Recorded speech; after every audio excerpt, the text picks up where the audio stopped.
una situación muy complicada, la verdad, porque es la segunda jornada, obviamente que cayeron todos los mercados. Cayeron en Asia, en Europa, en Estados Unidos y desde luego ya nos tocó en México. ¿Por qué en México? Porque, bueno, hoy cayó la Bolsa Mexicana de Valores casi 5%. Viva, la Bolsa Institucional de Valores también cayó casi 5%. El tipo de cambio pierde prácticamente 50 centavos, estaba en 19.91, salta a 20.44.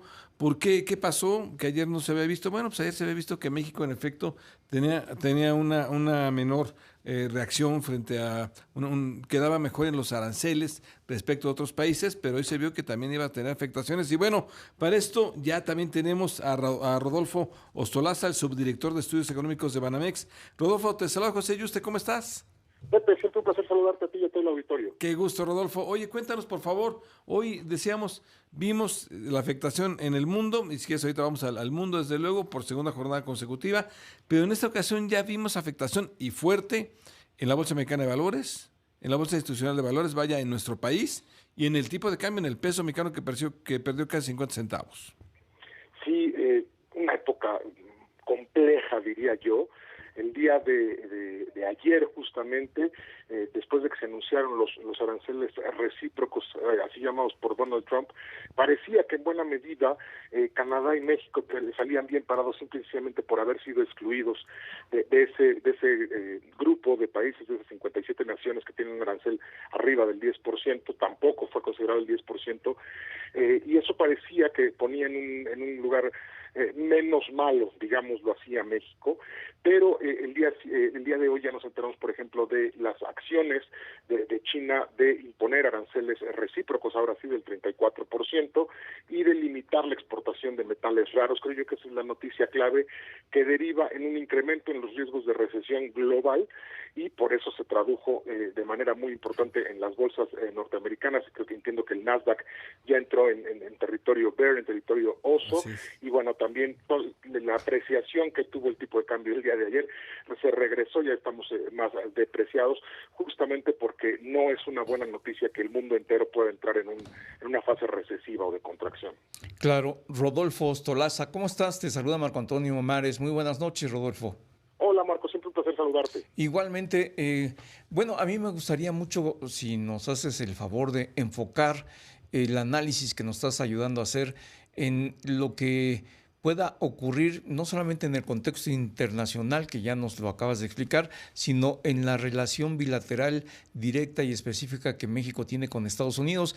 Estados Unidos es el principal destino de las exportaciones nacionales, alrededor del 80% o más se va hacia ese país, y en caso de que Estados Unidos cayera en una recesión, en una estanflación, ¿qué podría provocar para México? ¿Qué efectos podríamos estar resintiendo en la economía nacional?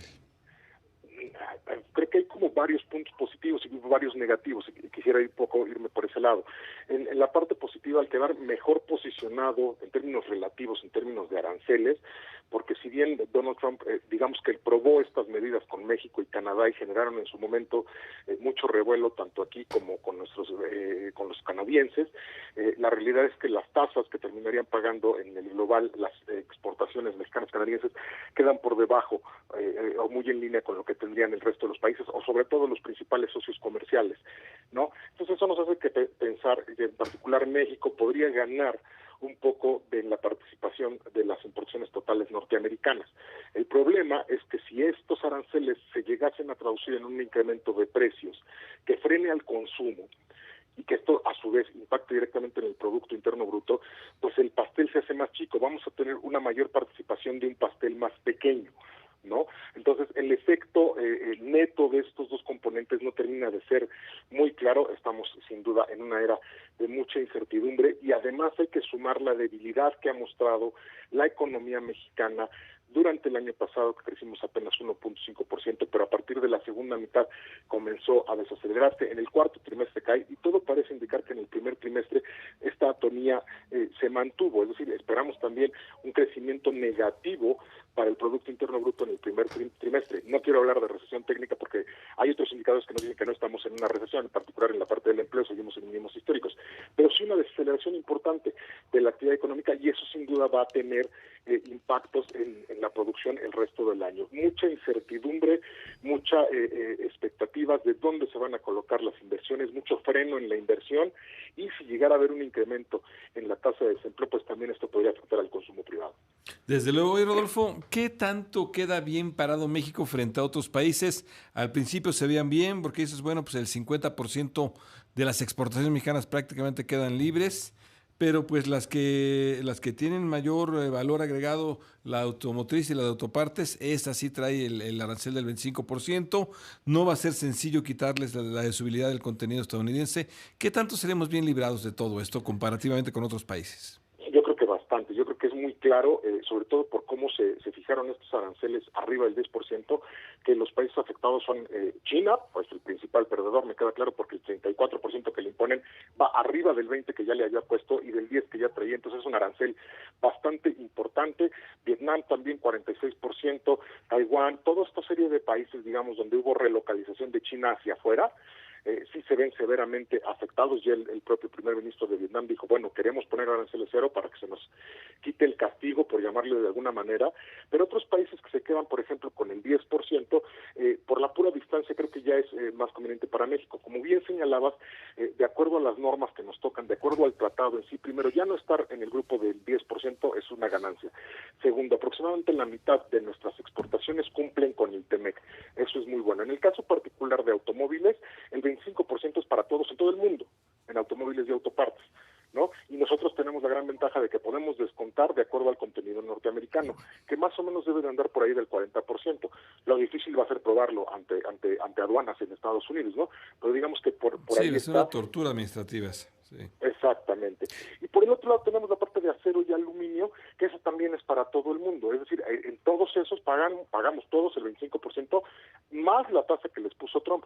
Solo por ese incremento de la tasa, digamos que ya estamos de manera más competitiva. Lo que queda abajo, que son todas las exportaciones mexicanas que no cumplen con el TEMEC, que no son automotriz, ni acero ni aluminio, esas ahorita están pagando una tasa del 25%. ¿Por qué? Justamente por las primeras órdenes ejecutivas que estaban vinculadas al fentanilo y migración.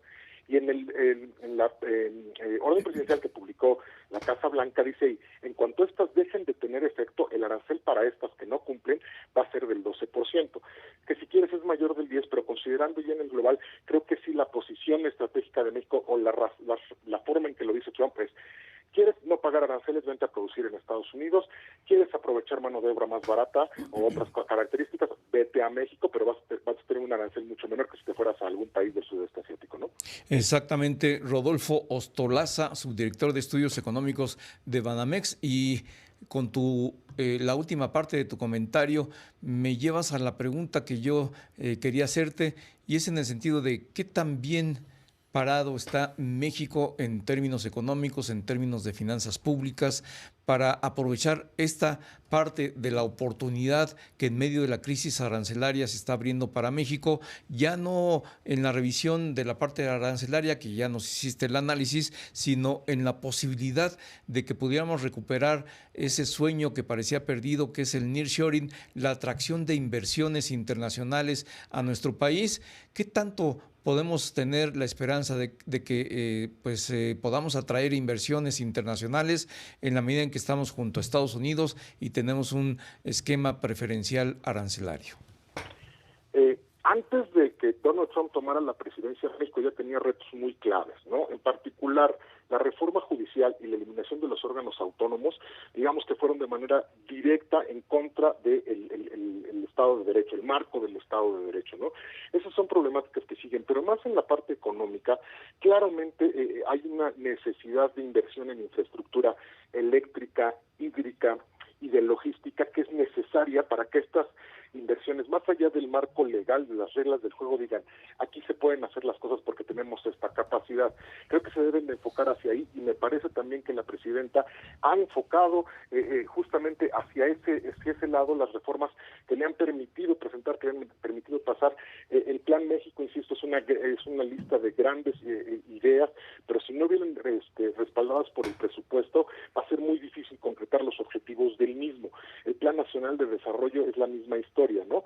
Entonces, en ese sentido, creo yo que los retos ahí siguen, y las capacidades o los éxitos o los puntos buenos, las ventajas que tiene México, también hay que trabajar sin duda en las áreas de oportunidad para que esto se vaya materializando, pero me parece que hay que esperar también. Creo que las negociaciones que se ha realizado el Poder Ejecutivo con su contraparte en Washington han sido al final de cuentas positivas. Todavía hay algunos puntos en los que se podrían ganar otras cosas. Lo que sí me parece que es una realidad y mucho más inminente de lo que se creía antes es la renegociación del tratado con Estados Unidos y con Canadá. Creo que empezarán este mismo año las negociaciones en vez del siguiente. Sí, yo creo que ya no aguanta para el 2026, desde luego. Pues Rodolfo, qué gusto platicar contigo, Rodolfo Ostolaza, Gracias, subdirector Rodolfo. de Estudios Económicos de Banamex. Rodolfo, qué bueno. Hoy solo dinos ahora sí que ya no sé si pronóstico o apuesta para la tasa de interés para México. ¿Para cuándo? Para final de año. Para final de año traemos en 7.25, pero vamos a ver cómo están las reacciones. Hoy el mensaje de Powell da algunas pistas, pero insisto, está muy enrarecido en la mente para saber qué es lo que va a pasar. Tenemos que dejar que algunos días corran, ¿no? Y Sí, por el contrario, el placer es mío, siempre es un gusto platicar con ustedes. Gracias, Rodolfo.